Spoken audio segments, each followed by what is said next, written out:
Bonjour! En janvier dernier, j'ai acheté 2 conteneurs. Il y en a un qui me servira d'atelier, le temps des travaux, et le deuxième de garde-meubles et de lieu de stockage des matériaux. Je les ai fait venir du Havre parce que c'est la ville portuaire la plus proche de chez moi. Si vous aussi vous voulez vous acheter les conteneurs, je vous conseille d'attendre un peu parce que là, les prix sont vraiment très hauts. On est en pleine pénurie. C'est dû au Covid apparemment. Tous les conteneurs sont dans l'hémisphère sud, donc moins il y en a, plus c'est cher. J'en ai pris 2 de 12 mètres parce que c'est ceux qu'on utilise le plus dans le fret. Mais en réalité, les gens qui veulent les transformer en lieu de stockage ou en maison, ils préfèrent les plus petits, ceux de 6 mètres. Parce que là, vraiment, ça fait couloir. Alors que si on en met 2 l'un à côté de l'autre, on arrive à une belle surface à peu près carrée. Donc la différence de prix entre les deux, elle est ridicule. En gros, c'est 100 €.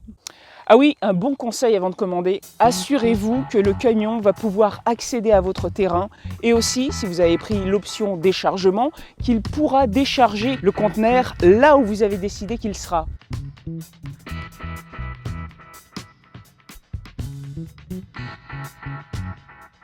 Le mieux, c'est quand même de discuter un peu avec un transporteur et si vous avez des doutes, pensez à des solutions de repli. Un endroit où les stocker, facile d'accès, et puis de quoi pouvoir les manipuler après. Un conteneur de 12 mètres, ça pèse plus de 3 tonnes et demie. Il nous a fallu 2 télescopiques pour les manipuler. Heureusement pour moi, j'ai des voisins disponibles et super bien équipés.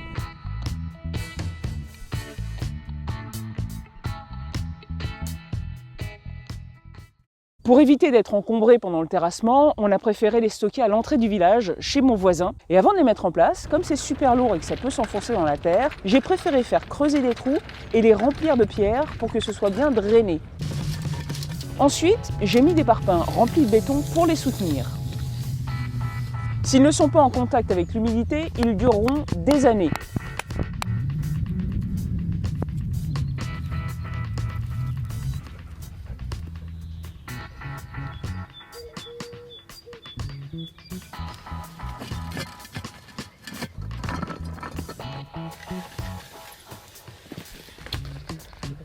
De 5 ans.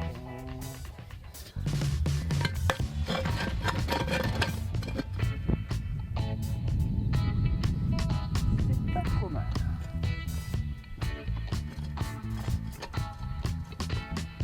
Je les ai même mis niveau parce qu'on m'a dit que si ce n'était pas le cas, les portes auraient du mal à ouvrir et à fermer. Quand on les a posées la première fois sans aucun calage, elles fonctionnaient parfaitement. À moins que le conteneur n'ait fait une grosse chute, elles doivent fonctionner.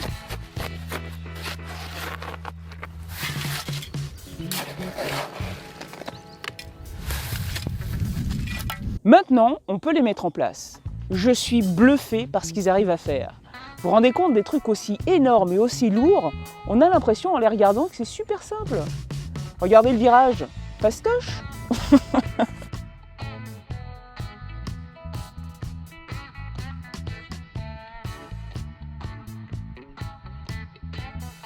Et pourtant, il faut une coordination parfaite, être capable de passer tous les trous, toutes les bosses, sans que ça tangue trop.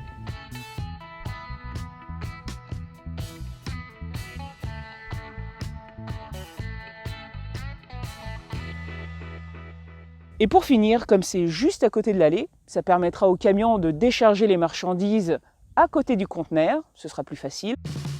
Il faut que le télescopique le prenne sur le côté.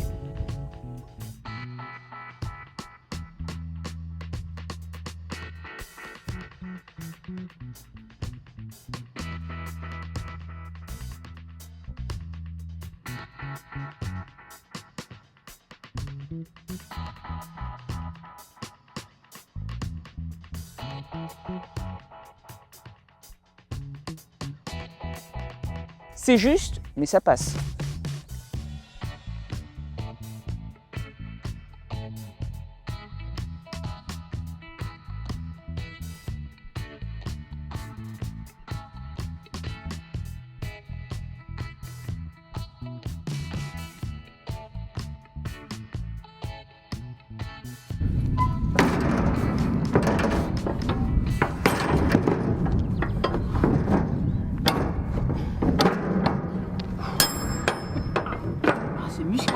Avec un peu de graisse aux extrémités, ça marche beaucoup mieux.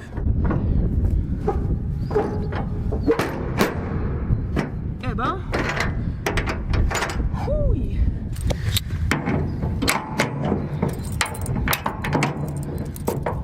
tea.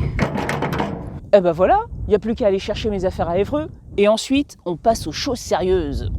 Ceux qui veulent me donner un coup de main, je vous invite à m'envoyer un mail à cyperbarbitude@gmail.com. Mon garde-meuble est à Évreux et moi j'habite à côté de Bernay. Donc si vous êtes dans cette zone-là, c'est parfait. Ma camionnette, elle fait 8 mètres cubes et quand j'ai déménagé de Conflans, j'ai loué un camion de 21 mètres cubes. Bon, il y a eu aussi un deuxième jour, mais la camionnette était plus petite. Quoi qu'il en soit, on va devoir faire plusieurs allers-retours. Ce sera par petite quantité, comme ça on va pas se fatiguer. On le fera en plusieurs jours, ça va être cool. Mais pour ça, j'ai besoin d'aide. Alors je compte sur vous. À bientôt.